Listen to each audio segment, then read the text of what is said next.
সম্প্রতি ভারত মহাসাগরের Diego Garcia দ্বীপে ৬ ইউনিট B-2 স্টেলথ বোমার মোতায়েন করেছে মার্কিন সামরিক বাহিনী।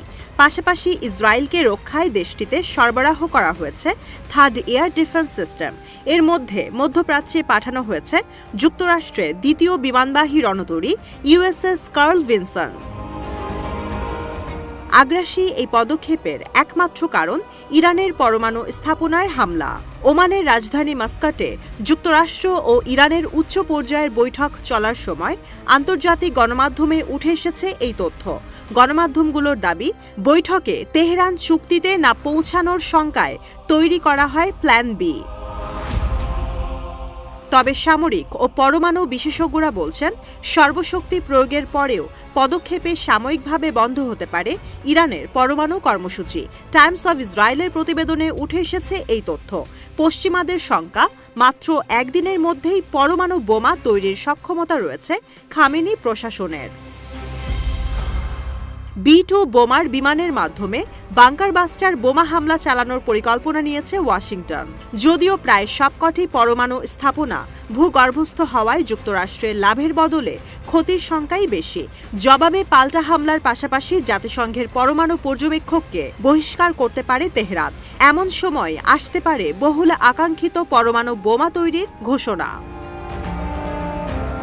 সামরিক বিশেষজ্ঞ জাস্টিন ব্রঙ্কের দাবি, স্থল অভিযান কিংবা ক্ষমতার পালাবদল ছাড়া ইরানের পরমাণু কর্মসূচি পুরোপুরি ধ্বংসের সম্ভাবনা কঠিন। রয়্যাল ইউনাইটেড সার্ভিস ইনস্টিটিউটে কর্মরত এই গবেষক জানান, যুক্তরাষ্ট্র হামলা চালালে বোমা তৈরিতে ফিসাইল ম্যাটেরিয়াল প্রস্তুতে কিছুটা পিছিয়ে যাবে ইরান। তবে এই সময়কাল কয়েকদিন থেকে কয়েক সপ্তাহের বেশি হবে না।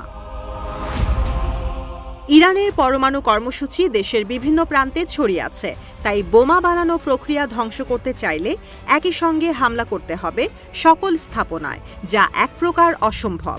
সেন্ট্রিফিউজের মতো গুরুত্বপূর্ণ উপাদানগুলোর অবস্থান কোথায় সে বিষয়ে আন্তর্জাতিক পরমাণু শক্তি সংস্থার কাছেও তথ্য নেই।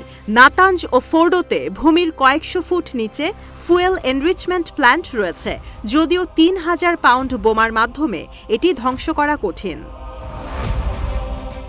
এমন পরিস্থিতিতে ইরানে ক্ষমতার পালাবদলের ওপর জোর দিচ্ছে ইসরায়েল। গেল বছর হামাস প্রধান ইসমাইল হানিয়া ও হিজবুল্লাহ প্রধান হাসান নাসরাল্লাহকে হত্যার পর আয়াতুল্লাহ খামেনির দিকে নজর দেয় মোসাদ।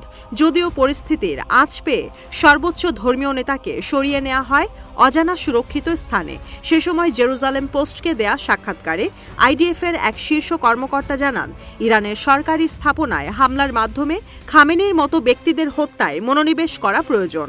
এখন দেখার বিষয়, ইরানের পরমাণু কর্মসূচি বন্ধে কোন পথে হাঁটে যুক্তরাষ্ট্র ও ইসরায়েল।